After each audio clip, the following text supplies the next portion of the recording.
Not on Facebook. There's no really answer because you're Basheret. You want to find a man that is going to be your husband that studies Zohar, or you want to find your husband? Could be that your husband is a lawyer. He's not going to study Zohar. He's going to maybe study a little bit in the morning. You don't know who's your husband.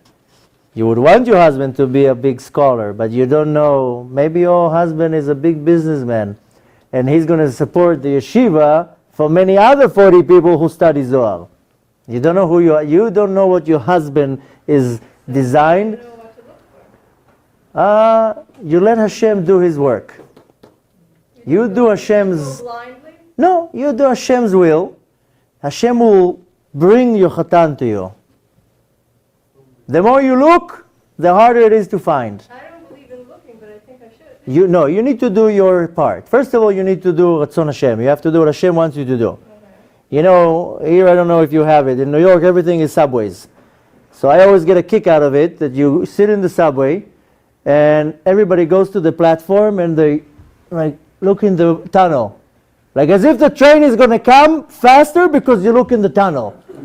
Sit on the bench, read your paper. The train is going to come exactly at 8:32. Well, when they tap yeah, it never works. It's not even connected. I know, it's never even connected.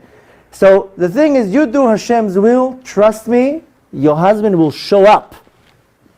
Of course you need to do what's called kelim bateva. You have to do your hishtadlut. You have to make sure that you either put yourself on, in touch with a matchmaker, whatever. You need to do some. What are you looking for, this and that? And so you tell them. People will say things and be like, why would I meet just a random person? So yeah, you have to have some type of a definition what you need your husband. Okay. So tell the Shadchanit, one that learns Zohar. But if he doesn't learn Zohar, it doesn't mean he's not a good person. But bemet, beyond that, first do what Hashem wants. You do what Hashem wants, He'll do everything for you. And you know what? When I got to the point that I wanted to meet my wife, so I started going on shidduchim. And at some point I was like, I couldn't find anything. And I was like, you know what? Let me just go to yeshiva. I'll sit in yeshiva for 2-3 years. I was then 28. I was like, okay, I'll study till I'm like 30, and then I'll look for something. And the second that I put myself in the yeshiva full time, 2 weeks later I met my wife. Because I did what I said. I said, I'll do what Hashem wants. And how did I meet her? It was like mamash, like the rabbi that I knew. He's like, I know a girl. I think it's going to be a perfect match. You see her over there? And I already saw her 2 years ago. And I was like, okay, if you insist. So the point is that in anything in life, you do what Hashem wants, Hashem will turn everything around, that you'll get it on a silver platter. That's exactly the thing. Aser retzoncha kirtzono. Kedei she'aser retzono kirtzoncha. You just do first what Hashem wants, and guarantee, but you have to have a lot of Kabbalah, a lot of accepting what Hashem, sometimes Hashem tells you, I don't want you to get married now. I'm totally fine with that. Yeah? There's more pressure outside that. Don't worry about pressure. You don't have to satisfy anyone but Hashem. You don't have to satisfy, And if you want a certain, you have a certain list of qualifications. People make it No, I'm saying, like you said, a person who studies Zohar. I'm very deep, so So you pray for Hashem what you want, but better to pray and tell Hashem, give me what you want for me. Because 99% of the time, the ideal, all the shadchanim, if you go for the questionnaire, you get the complete opposite. So better to say to Hashem, just give me what's good for me. And that's it. Same thing, my wife. Everybody asks me the same question. I tell them, go talk to my wife. Because my wife was like, just send me what's good for me. And when I came with a very bad resume. Her parents weren't so happy. But she was like, that's what Hashem decided, that's it. So, when there's no expectations, the present is the best. But how does she know that Hashem sent that? Because she's connected. She'll feel. You'll feel. It's almost like going to a restaurant and ordering fish. If the fish is fresh and good, you taste, wow. If it's all rotten, you're like, what is this? So you have taste buds that tell you how the food is, how fresh it is. If you connect yourself to the main source of information, you see things very clear. This is good, this is bad. The whole world is built on the concept of good and bad. This Kabbalah calls it Sod Etz Hadat, the secret of the tree of knowledge. Because in the tree of knowledge, Hashem told Adam and Chava, don't eat from this tree, that's the tree of life. Don't eat from this tree, that's the tree of knowledge. So they ate from the tree of knowledge, Etz Tov V'Ra. And they brought down to the world the concept of this is good, this is bad. That's why the entire Torah is separating. This is good, this is bad. This is kosher, this is not kosher. This is pure, this is impure.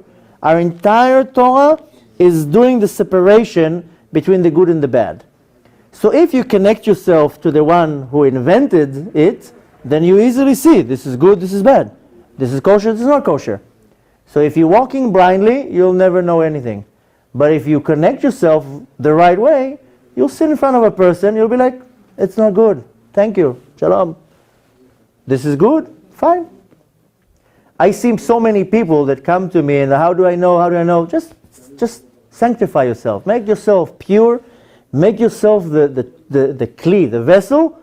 Everything will be clear. Everything will be obvious and clear and no questions, no doubts. Hashem will bring you straight into your face like on a silver platter. Just the person has to be in a high level of accepting what Hashem gives. There's a famous story, the Lubavitcher Rebbe in Brooklyn, 20 years ago before he passed away, he used to give every Sunday dollars. Thousands of people would stand in line to meet him and he would give $1 and they would ask him questions and talk to him. So there's a famous story that one man came and he asked the Rebbe, can you give me a blessing to find my shidduch? He gave him a blessing. A while passed. The guy never found anybody. Years passed. He got very bitter, very upset. One time he went back again. And he went and he told the Lubavitcher Rebbe, your blessing didn't work. So the Rebbe told him, it did. She just had a big nose. So, you met your other half, but her nose was too big. So that's what's the problem with most people. They get it. Oh, the body is not so nice. The job is not so good. Just on Shabbat I was talking with a girl and she was asking me about this guy and that guy. And I said, how you telling me about the first one? That's not the guy for you. You know what her answer was? But he owns a house. And he has a good job and a business. I said, what good would it help you waking up in the morning in a fancy house to a man that you can't stand? I'd rather wake up in a small house to, not a man, but a woman that That's the problem with most people, is that they have a list of demands and Hashem sends them what they really need and they're like, oh, no, that's not good. I want that. And they kind of miss the train. The woman before was asking about divorce. Yeah, of course divorce. Because if I'm sitting in front of a person and I'm going check, nice car, nice house, good job. Maybe it's not what it's good for me. It's not what Hashem wants for me. So the point is that you have to be very accepting what Hashem gives you. And what Hashem gives you is exactly the match for you. Because your husband came to complete you, and you came to complete your husband, and if you're working the right way, then you're completing each other. It says exactly in Adam v'Chava, "Ha'aseh lo ezer kenegdo." Im zacha ezer, im lo zacha negdo. What does it mean? I'll make him his other half. The translation is she'll be a helpmate against him. So if he's worthy, she'll be the helpmate. If he's not, she'll be against him. So that's very simple. If you already met the other half, but the transaction, the interaction is not the right way, it doesn't work. But till you meet the other half, if you have a list of demands and it's not what Hashem wants, doesn't matter what you're going to do. You're not going to have a list. Good. But I just, when people want to be good and they think they know what's good for you, and people push things on you, and you have to start sorting out and being like, okay, you. So you have to you find. are, you know, like, You have to find one or two people that really know you and really want the best for you, and you get your influence from them. All the rest, you just send them invitation to the wedding. That's it. But what do you tell them? Everybody has an idea. Okay, so you do like this. Yeah, very good.